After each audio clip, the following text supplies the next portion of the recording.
The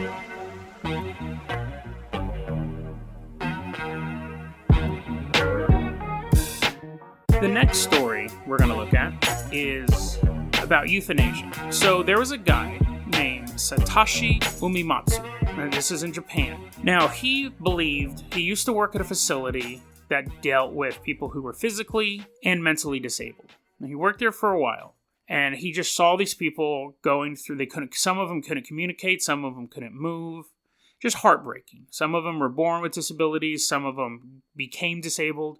This facility treated people from like 18 to 70. It was just like kind of an all-purpose facility in Japan. And it was just eating at him that these people were trapped in this physical hell, in this mental hell. They were disabled, especially the ones who couldn't communicate. So he wrote a letter and went to hand deliver it. 2016 is when this takes place either. This isn't like a long time ago. 2016 is when this takes place. So he writes this letter, and he hand delivers it to the Speaker of the House of Representatives of Japan. So basically, it would be like, who's our guy right now? It's not Nancy Pelosi, Chuck Schumer. They're like the minority leaders. It's, Boehner's gone now. It's not like I don't read the newspaper every day. It's a Republican. I don't remember what his name was. But anyways, McConnell? Anyway, so imagine that it's that level of a politician. It's a national politician. The guy's name is Tadamori Oshima. And you guys are already like, crap. He's doing a Japanese episode. He's not going to be able to pronounce any of these names. Don't worry, it gets easier. So Satoshi writes this letter, and he goes to hand deliver it to Tadamori Oshima, the House Speaker. And the guards won't let him through. He comes back a couple days later, and he gives it to a passing police officer and says, hey, can you give this letter? It's very, very important.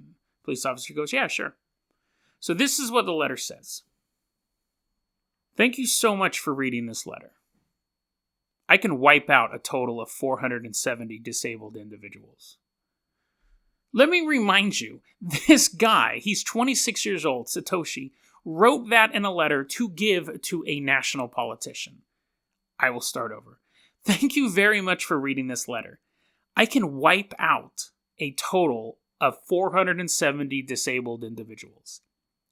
I'm fully aware that my remark is eccentric. However, thinking about the tired faces of guardians, the dull eyes of caregivers working in the facility, I am not able to contain myself. And so I decided to take action today for the sake of Japan and the world.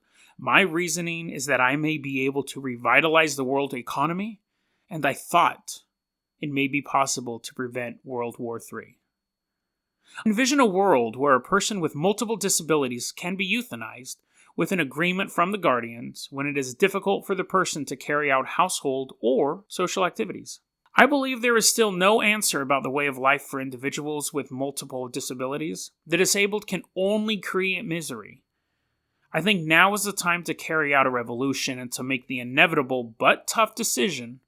For the sake of all mankind, let Japan take the first big step. Would Mr. Tadamori Oshima, who bears the world, use his power to make the world proceed in a better direction? I sincerely hope you would deliver this message to Mr. Shinzo Abe. This is the answer I reached after serious thinking about what I can do for humankind. Dear Lower House Speaker Tadamori Oshima, would you lend your power for the sake of dear Japan and all humankind? Please give this full consideration. Satoshi Uematsu. So you're like, Jason, okay, he's crazy. Whoa, why are you interrupting me? You didn't let me finish. Because that was the sane part of the letter. What I just read to you was actually the part of the letter that I could see any politician getting from a weirdo, other than the first line about wiping out 470 people. That's the part where you read the letter and you're like, well, that's kind of weird, but that is the normal part of the letter. So don't interrupt me. Here's the rest. The plot. Now he's going to go over his plot. Now again, he handed this to a cop in front of a politician's house. The plot. It will be carried out during the night shift when staffing is low. The target will be 2 facilities where many multiply disabled people reside. Bad grammar, but staff on guard will be strapped with cables so they can't move and can't make contact with anyone outside. Again, gave this to a cop. The act will be carried out speedily and definitely without harming the staff. After wiping out the 260 people in 2 facilities, I will turn myself in. In carrying out the act, I have several requests. After my arrest, my incarceration should be up to 2 years, and please let me lead a free life afterward. Innocence on grounds of insanity, a new name, Takashi Iguro, government registration, and documents such as a driver's license needed for everyday life. A disguise for regular society through plastic surgery. Financial aid of 500 million yen, which is 5 million US dollars. I would like these conditions to be promised. If you can make your decision, I will carry it out at any time. Please consider this fully for the sake of Japan and world peace. I hope with all my heart this can be discussed with Prime Minister Shinzo Abe, although I am sorry to trouble him in an unimaginably busy schedule. So he writes that letter, tries to hand deliver it to the politician, doesn't. He can't get past the guards, comes back a couple days later, gives it to a police officer, who then probably reads it at the time. But eventually it does get to, I believe, the politician, but also the police are involved right now, and they're like, okay, so this guy wrote a letter where he said he wanted to kill a bunch of disabled people. He knows when he wants to do it, the facilities he wants to do it at, and then thinks we should pay him $5 million for the pleasure of him murdering all of our disabled people. So the police do what police often do. They arrest him because he's a lunatic. They have him involuntarily put in a psychiatric ward, and he is there for a couple days, maybe a week or two. And they said, he's no trouble. He has no threat to society. Just a crazy person writing a crazy letter.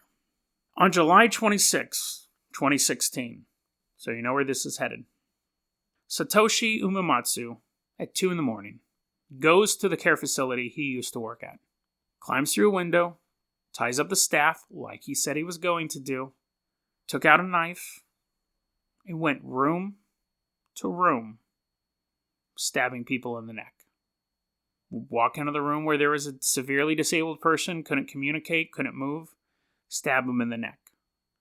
19 people were killed. 26 were injured, and out of those 26, 13 were severely injured. So, I mean, you're probably even more disabled after the fact. And he leaves. He gets away. The cops get a call at 2:30, so 20 minutes after he broke into the facility, the cops get called. The cops don't show up until 3 a.m. And it has been called one of the worst crimes committed on Japanese soil in modern history. It was just mass murder with knives. And he felt that, like he said in the letter, that they were a drain on society, that they caused misery, not only their own misery, but the misery of other people. Other people had to care for him. So by killing them, he was actually doing everyone a favor. The cops are looking for the dude, and then he just walks into the police station with a bag full of knives and a bunch of blood and goes, I'm turning myself in. That was part of his plan, actually, was that he was going to do it and he was going to turn himself in. And it's interesting because I think he really saw himself as a hero. He still thinks of himself as a hero, actually. He does say that. It's weird. It's so weird. His defense in the trial, he hasn't been sentenced or anything like that. This is still an ongoing thing. He said that in his trial, he's going to claim they weren't human anymore. So he didn't really kill anybody. They're just not human. Brutal, man. That is some brutal delusion. And it sucks because I think law enforcement acted the way that they needed to act originally, where they arrested the guy. But then you throw him in the medical facility and you start interacting with people who may be a little more a bit of a bleeding heart. And they're like, oh no, he's just a young kid. He's just misunderstood. He's no threat. And they let him go. And then he does this. 19 people killed. But yeah, I mean, the horror of being in bed and you're physically disabled and a guy is coming from room to room stabbing people in the neck, and you hear people in the rooms down the hall and the guy's getting closer, and you're calling out for help and the staff's tied up, and eventually your door opens and you're paralyzed, you can't do anything. That's horror. That's terrifying. That's nightmare fuel. So hopefully this guy, they're talking about the death penalty may be on the table, life in prison, whatever. He's definitely not getting 2 years, a new driver's license, and 500 million yen. That's not happening. But yeah, crazy stuff. It's good that he turned himself in. He was planning on hitting another facility, and he was like, nah, I'm good. Crazy, creepy world out there, guys. Crazy, creepy world. You never know what lunatic's going to kick down your bedroom door and want to cleanse you from the earth for whatever bizarre, sick reason. That was a clip from our daily podcast, Dead Rabbit Radio. Dead Rabbit Radio is available anywhere that you listen to podcasts. It's daily paranormal, conspiracy, and true crime news. If you want to hear the full episode that this clip came from, check the link below. Please like and subscribe. And hit that little bell, too. That does some magical stuff. Thanks, guys.